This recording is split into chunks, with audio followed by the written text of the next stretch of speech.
Hi guys! So if you're anything like me, you probably have a few empty mason jars laying around your house and don't know what to do with them. This week, I took a self-appointed challenge and tried every mason jar DIY out there, and right now, I'm gonna show you my favorites. I'm Brooke, and I'm passionate about making beautiful things for my family on a budget.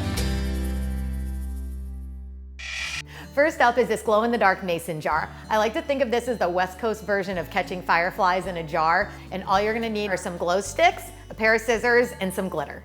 So I'm working on a little craft mat. I'd recommend putting something down in your work area just in case any spills. So you're gonna wanna cut off the tip of the glow stick and then pour the juice into the jar. Now there's gonna be a glass rod most likely inside the glow stick. You can just let this come out into the jar too and kind of break it in half. That's what'll activate the glow.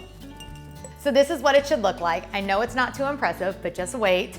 And we're gonna add some glitter. This is totally optional, but when it comes to glitter, I say, why not? And then put the lid on and shake it up. This is gonna activate the glow and your biceps. Who needs a shake weight? Now we're ready to go test this baby out. Oh my gosh, this is so cool. It makes me wanna have a campfire and roast marshmallows. I don't know why I'm whispering.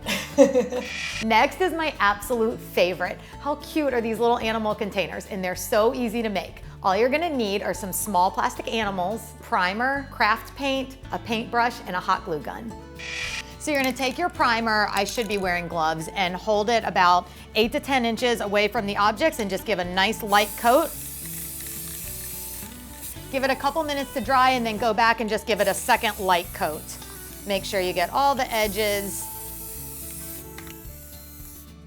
And now for the fun part, we're gonna paint our little critter in the lid. I've chosen this really vibrant pinkish red, and you're just gonna take your paintbrush and do a light coat over the primer. A small angled brush works best to paint the animals. And then we'll let that dry and then do a second coat.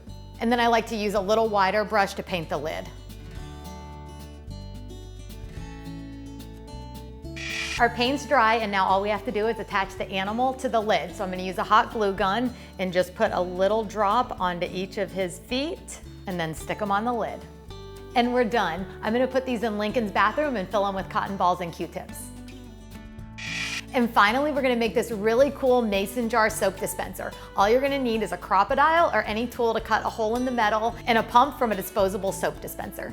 So all you're gonna do is take the lid of the mason jar, and I'm using a crocodile because it cuts through metal really well, and I'm gonna make one hole in the center.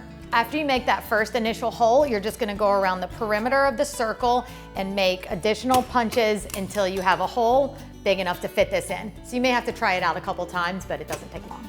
Once you have the hole started, put the pump in and just take a Sharpie and trace around the edge just so that you'll have a guide for where to put the rest of your punches.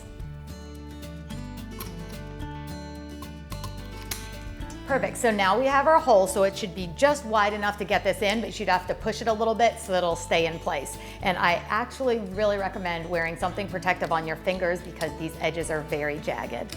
It's nice and snug, and now we're ready to add some soap.